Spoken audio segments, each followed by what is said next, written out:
எழுதினான் கம்பன். பார்குலாம் முழுவன் திங்கள் பகல் வந்த படிவம் போலும்.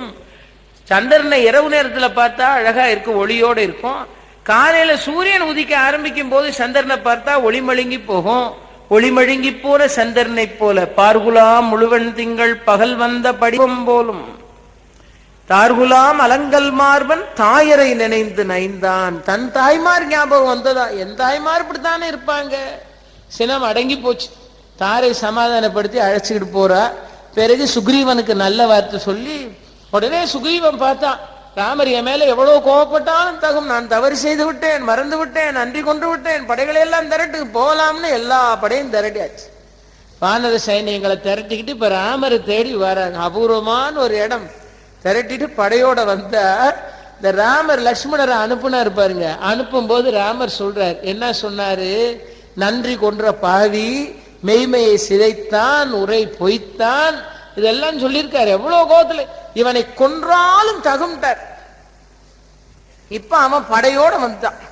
படையோட வந்தவன் என்ன செய்தான் பாருங்கள், நேரா படையோட வந்தான். வந்தவன் தடால்னு ராமர் காலில் விழுந்தான் சுக்ரீவன். என்ன நடக்க போதோன்னு லக்ஷ்மணன் பார்த்துக்கிட்டு இருக்கான். இவ்வளவு நாளா மறந்து மாதர் முயக்கத்திலையும் மது மயக்கத்திலையும் கடந்தான். இப்ப இந்த ராமர் என்னதான் சொல்ல போறாரோன்னு பார்த்தா, என் பானம் இருக்கிறத அவனை கொல்லுவேன்னு சொல்லிவிட்டார். இப்போ வந்துட்டானே சுக்ரீவன் நேர்ல.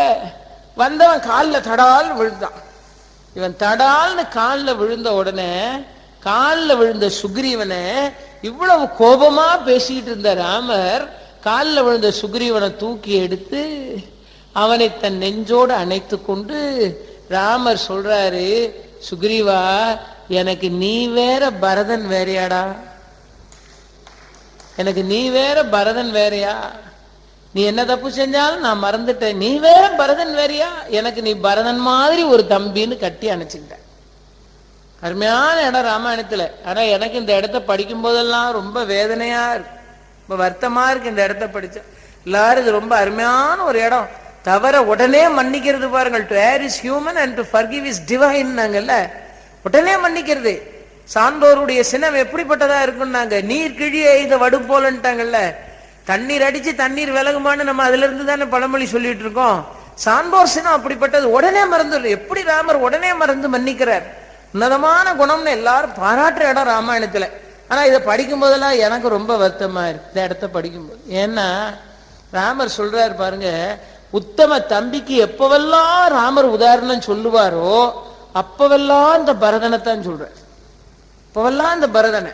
அதனாலதானே லக்ஷ்மணன் சொன்னா, நான் இந்த பாவி அண்ணனை கொல்றதுக்கு ஆள் கொண்டாந்துருக்கானே, இந்த சுக்ரீவனை நம்பலாமான்னு கேட்டதுக்கு ராமர் சொல்றாரு, எல்லா தம்பியும் பரதன் மாதிரி இருப்பானடா, இவனை மாதிரி கொஞ்சம் ஆள் இருந்தா தானடா பரதன் பெருமை உலகத்துக்கு தெரியும்னு. எத்தாயிரம் வயிற்றில் பின் பிறந்தாரெல்லாம் ஒத்தால் பரதன் பெரிது உத்தமனாதல் உண்டோடும் பரதனைத்தான் சொன்னார்.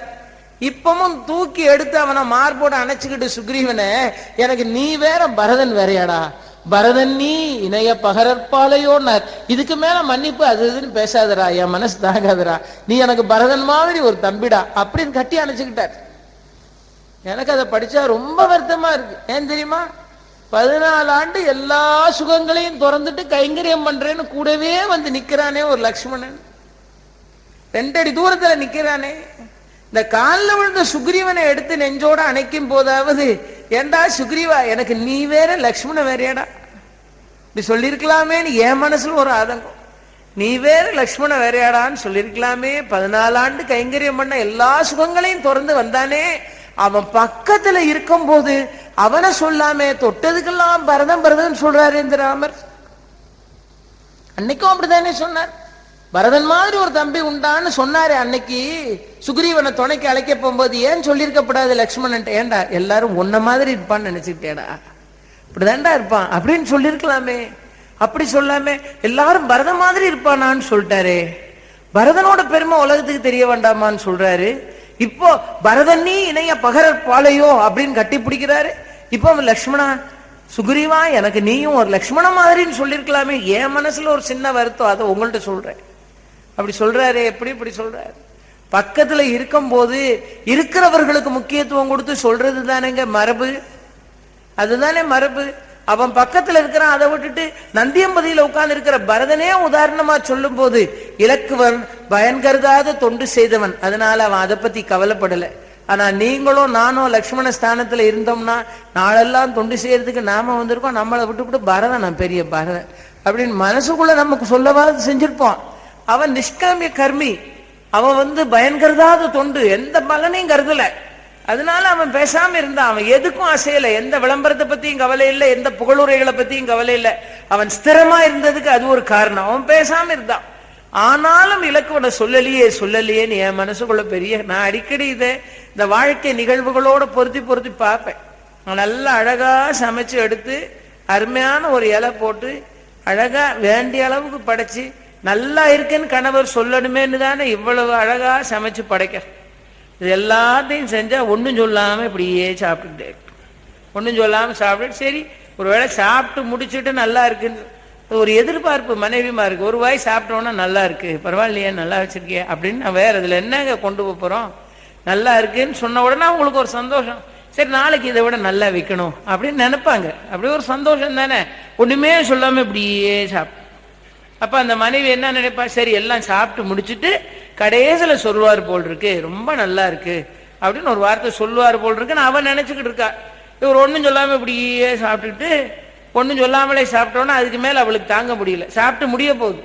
என் கதையை தான் இப்ப நான் சொல்றேன். இவ்வளவு தெளிவா ஏன் சொல்றேன்னா என் கதை, அதனால சொல்றேன். சாப்பிட்டு முடிய போற நேரம் வந்த உடனே என்னங்க நல்லா இருக்கா நல்லா இருக்கா சொல்லணும்ல, தானால சொல்லணும், சொல்லல, சரி கேட்டாவது தெரிஞ்சுக்கிடுவோம் நல்லா இருக்கா அப்படின்னா அதுக்கு ஒரு பதில் வருது. என்ன பதில் தெரியுமா, நல்லா இருக்கு, ஆனா எங்க அம்மா இதை விட நல்லா வைப்பாங்க. இந்த பதில கேட்ட உடனே எனக்கு ஏண்டா கேட்டோம்னா ஆயிப்போச்சு, இதுக்கு நம்ம சும்மா இருந்திருக்கலாமே, பேசாமலாவது நல்லா இருக்கு போல சொல்லாம சாப்பிடுறாருன்னு நினைச்சிருக்கலாம், இதை போய் கேட்க போனமே. ஒரு பதில் தான் வந்துச்சு பாருங்க, நல்லா இருக்கு ஆனா எங்க அம்மா இதோட நல்லா வைப்பானார். உடனே எனக்கு மனசுக்குள்ள வருது, உங்க அம்மா என்ன சீனியை போட்டா வைப்பாங்க, உங்க அம்மா பெரிய நல்லா, நானும் அதோட நல்லா தான் வச்சிருக்கேன் அப்படின்னு என் மனசு நினைக்குது. ஆனா சொல்லல, நான் மனசுல நினைச்சுக்கிட்டேன் நம்ம இவ்வளவு நல்லா வச்சிருக்கோம், எங்க அம்மா இதை விட நல்லா வைப்பேங்கிறாரு அப்படின்ட்டு, சரி அம்மா மேல உள்ள பாசம் சொல்றாரு அப்படின்னு விட்டேன். அதோட அவர் விட்டுருக்கணும். அதுக்கு மேல அவர் ஒரு வார்த்தை சொல்றாரு, என்னன்னா நீ நிறைய செலவு பண்ணி சுமாரா வைக்கிற, எங்க அம்மா கொஞ்சம் செலவு பண்ணி ரொம்ப நல்லா வைப்பாண்டார். இப்ப நான் சொன்னேன், இதுக்கு ஒரு எக்ஸ்பிளனேஷன் தேவையா, அதான் முதலே முடிஞ்சு போச்சே, அதுக்கு பிறகு என்ன ரெண்டாவது ஒரு விளக்கம் வேற வேண்டியது. நீ ரொம்ப செலவு பண்ணி சுமாரா வைக்கிறனா, நானு அவங்க அம்மா கொஞ்சமா செலவு பண்ணி ரொம்ப நல்லா வைப்பாங்க அப்படின்னார். அன்னைக்கு முடிவு பண்ணதுதான், நல்லா இருக்கான்னு நம்ம ஒன்றும் வாயை கொடுக்கப்படாது, நுடலும் தன் வாயால் கெடும் நானே, நல்லா இருக்கான்னு நம்ம ஏன் கேட்பானே, பேசாம தேமேன்னு இருப்போம். பக்கத்துல ஒருவர் இருக்கும் போது அது கொஞ்சம் சுமாரா இருந்தா கூடங்க நல்லா இருக்குன்னு சொல்லணுமா இல்லையா? பக்கத்துல இருக்கும் போது அவங்க அம்மா சாப்பாடு போடும்போது, அம்மா நீ வச்சா எப்படி இருக்கு தெரியுமாமா, தேவாமிர்தமா இருக்குமான்னு சொல்லலாம், தப்பு இல்லை. ஆனால் மனைவி சாப்பாடு போடும்போது இது சுமாரா இருக்கு, எங்க அம்மா நல்லா வைப்பான்னு சொன்னா பக்கத்துல இருக்கிறவங்களை விட்டுட்டு வேற எங்கேயோ ஒரு இடத்துக்கு உதாரணம் போகுது பாருங்கள். அத மாதிரில பண்ணிட்டார் ராமர்.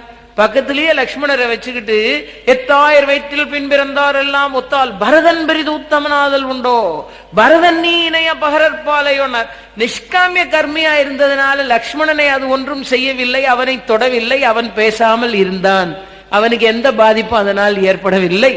ஆனால் அதை படிக்கும் போது நம்ம மனசுல ராமர் சொல்லியிருக்கலாமே, லக்ஷ்மணனை சொல்லியிருக்கலாமே, லக்ஷ்மணனை சொல்லியிருக்கலாமே, அவன் கைங்கரியத்துக்கு ஒரு பாராட்டு கிடைச்ச மாதிரி இருக்குமேன்னு ஒரு உணர்வு. ஆக வாலியை வதம் பண்ணி வாலிக்கு மோட்சகதியை கொடுத்தார். பெரிய சர்ச்சைக்குரிய பகுதி ராமாயணத்துல. சரியா சரியா சரியா வாலி வதம் சரியா சரியா தப்பா சரியா தப்பா. ராஜகோபாலாச்சாரியார் மாதிரி பெரிய பெரிய ஞானிகள் கூட இந்த வாலிவதத்தினுடைய சர்ச்சைக்குள்ள புகுந்து அதுக்கு விதவிதமா தீர்ப்பு சொல்லுகிறார்கள். இந்த வாலிவதம் சரியா என்றால் பகவானே மறைஞ்சிருந்து கொள்ளலாமான்னா, நீங்க வாலிவதத்தை மட்டும் ஏன் இந்த கேள்வி நம்ம கேட்கிறோம்? எல்லா விதத்தையும் கேளுங்க. இரணியனை சம்ஹாரம் பண்ணார். எப்படி சம்ஹாரம் பண்ணார்? நரசிங்கமூர்த்தியா சம்ஹாரம் பண்றார். ஏன்? அவன் வாங்கியிருந்த வரம் அப்படி. பகல்லையும் சாகக்கூடாது, ராத்திரியும் சாகக்கூடாது, வீட்டுக்குள்ளேயும் சாகக்கூடாது, வெளியேயும் சாகக்கூடாது, வானத்திலையும் சாகக்கூடாது, பூமியிலையும் சாகக்கூடாது, ஆயத்தாலையும் சாகக்கூடாது, அஸ்திரத்தாலையும் சாகக்கூடாது, நிலத்திலையும் சாகக்கூடாது, நீர்லையும் சாகக்கூடாது, வீட்டுக்குள்ளேயும் சாகக்கூடாது, வீட்டுக்கு வெளியே. இப்படி ஒருத்தன் வரம் வாங்கியிருக்கான் இரணியன். வாங்கி வச்சுக்கிட்டு இல்லாத துஷ்பிரயோகம் பண்றான் அதிகாரத்தை. அப்ப அவனை அழிக்கணும்னு வரும்போது பகவான் என்ன செய்கிறார்? நரசிங்கமூர்த்தியா வந்தார். பாதி மனிதன் பாதி மிருகம். நரசிங்க அவதாரம். மனுஷனும் இல்லை மிருகமும் இல்லை. அவனை சம்ஹாரம் பண்ண இடம் வீட்டு வாசல் நட. அப்ப அது உள்ளேயும் இல்லை வெளியும் இல்லை. அவனை சம்ஹாரம் பண்ணது சாயங்காலம் 6 மணிக்கு. அப்ப அது பகலும் இரவும் சந்திக்கிற நேரம். பகலும் இல்லை இரவும் இல்லை. அவனை சம்ஹாரம் பண்ணது மடியில வச்சு. அதனால வானத்திலையும் இல்லை பூமியிலையும் இல்லை. அவனை கிழிச்சது நகத்தினால. அதனால ஆயுதத்தினாலையும் இல்லை அஸ்திரத்தினாலையும் இல்லை. இவ்வளவு சட்டத்துக்குள்ளையும் புகுந்துதான் இரணியனை நரசிங்க அவதாரமா வந்து பகவான் வீழ்த்துறார். அத மாதிரிதான் வாலி அநியாயமான ஒரு வரம் வாங்கி இருக்கிறான். அந்த வரம் எதிரிலிருந்து சண்டை போடுகிறவனின் வரத்துல பாதி பலத்துல பாதி தனக்கு வரணும். அப்ப இவன் 1.5 ஆளா இருப்பான், எதிரில் இருக்கிறவன் 1/2 ஆளா இருப்பான். எளிதில் அடித்து வீழ்த்தலாம் என்கிற ஒரு அதிகார துஷ்பிரயோகத்தோடு அவன் இருக்கும்போது அவனை அழிப்பதற்கு சட்டத்தை அகலப்படுத்த வேண்டிய கட்டாயம் பகவானுக்கு வந்து சேர்ந்தது. அதான் உண்மை. திருடிட்டான், கொள்ளையடிச்சிட்டான். கொள்ளையடிச்சவன் போறான், பயங்கரமா வேகமா ஒரு ஜீப்ல எல்லாத்தையும் தூக்கி போட்டுட்டு ஓடுறான்.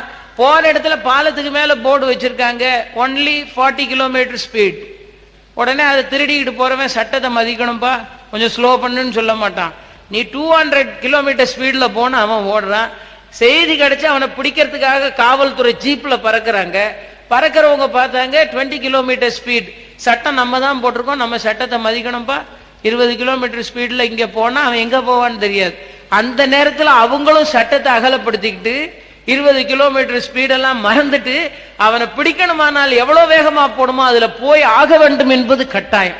அதனால வாலி போன வேகத்துக்கு அவனை தடுத்து நிறுத்துவதற்கு சட்டத்தை அகலப்படுத்த வேண்டிய அவசியமும் கட்டாயமும் பகவானுக்கு உண்டாயிற்று. ஆகவே அவனை மறைந்திருந்து வீழ்த்த வேண்டிய கட்டாயத்திற்கு ஆளானார் என்பது ஒன்று. ராவணனை அழிக்கின்ற ராமாவதார நோக்கத்துக்கு உதவி புரிய வந்தவன் மறந்து போய் ராவணனோடு நட்பு செய்து கொண்டதனால் அவனை அழிக்க வேண்டிய அவசியம் பகவானுக்கு ஏற்பட்டது என்பதும் ஒரு காரணம். இந்த கதையை நிறைவு செய்யறதுக்கு முன்னால ஒரு செய்தியை மட்டும் உங்களுக்கு சொல்லுகிறேன். ஆனாலும் ராமாவதாரம் முடியும் போது வில்லறம் துறந்தேனே, வில்லறம் துறந்தேனே, மறைந்திருந்து அம்பு போட வேண்டிய நிலைமைக்கு வந்தேனே, மறைந்திருந்து அம்பு போட வேண்டிய நிலைக்கு வந்தேனே என்று அந்த சூரியகுல தோன்றலாயிருக்கிற ராமபிரானின் மனதில் கடைசி வரைக்கும் ஒரு எண்ணம் இருந்துச்சு. அந்த எண்ணம் இருந்ததுனாலதான் மறைந்திருந்தவன் யார், அம்பு போட்டவன் யார், சூரியகுல தோன்றல் ராமன் அம்பு போட்டான். வீழ்ந்தவன் யார், வீழ்ந்தவன் வாலி. வாலி இந்திரனுடைய அம்சமான வாலியை சூரியகுல தோன்றலாகிய ராமன் அம்பு போட்டு வீழ்த்திட்டான். இது இந்த ராமாவதாரத்தில். ஆகவேதான் கிருஷ்ணாவதாரம் வரும்போது சூரியனுடைய மைந்தன் யார், கர்ணன். அவனை அம்பு போட்டு வீழ்த்தியவன் யார், இந்திரனுடைய அம்சமான அர்ஜுனன்.